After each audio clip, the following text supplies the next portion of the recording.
সরকারের অন্যতম অঙ্গীকার সুন্দরভাবে ক্ষমতা হস্তান্তর, নির্বাচন নিরপেক্ষ শান্তিপূর্ণ করার মূল দায়িত্ব ইসির।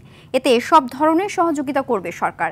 কথা বললেন শ্রম, কর্মসংস্থান ও নৌ উপদেষ্টা এম শাখাওয়াত হোসেন। নির্বাচন কমিশনের গণমাধ্যম নীতিমালা নিয়ে বিজেসি ও আরএফইডির মতো বিনিময়ে কথা বলেন তিনি। এ সময় সাংবাদিকদের পক্ষ থেকে গণমাধ্যমের স্বাধীনতায় হস্তক্ষেপ না করা ও নীতিমালা দ্রুত সংশোধনের দাবি জানানো হয়। আতিকা রহমানের রিপোর্ট। নির্বাচনের দায়িত্ব পালনে গণমাধ্যমের জন্য নির্বাচন কমিশনের বিধিমালা নিয়ে মতবিনিময় সভার আয়োজন করে ব্রডকাস্ট জার্নালিস্ট সেন্টার ও reporters forum for election and democracy.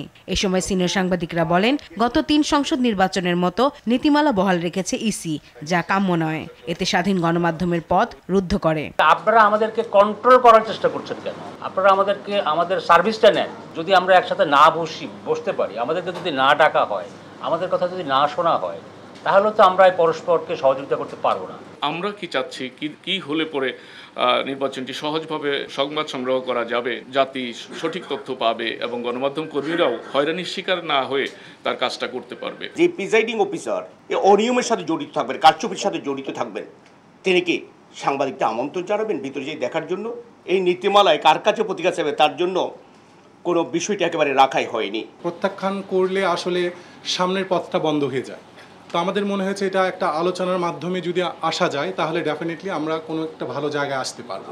সাবেক নির্বাচন কমিশনার ও শ্রম ও কর্মসংস্থান উপদেষ্টা বলেন, ভোটের অনিয়ম ও কারচুপি ঠেকাতে সাংবাদিকদের প্রবেশাধিকার শিথিল করতে হবে।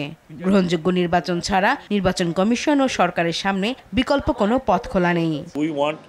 Very fair election. আমরা কোনো পার্টিকে পৃষ্ঠপোষকতা করি না, করবো না ইনশাল্লাহ। আমরা বদ্ধপরিকর যে একটা ভালো নির্বাচন আমরা দিয়ে আমরা দায়িত্ব হস্তান্তর করতে চাই। ফেয়ার অ্যান্ড ফ্রি ইলেকশন করানো হলো একেবারে কনস্টিটিউশনালি দায়িত্বটা কিন্তু নির্বাচন কমিশনের। আমরা সহায়তা করব, নির্বাচন কমিশন যেইভাবে যাবে সহায়তা চাবে সেইভাবে সরকারকে সহায়তা করতে হবে। দুই সংগঠনের পক্ষ থেকে নীতিমালা সংশোধনের জন্য বেশ কয়েকটি সুপারিশ তুলে ধরা হয়। অনুষ্ঠানে সহযোগিতা করে বিবিসি মিডিয়া অ্যাকশন।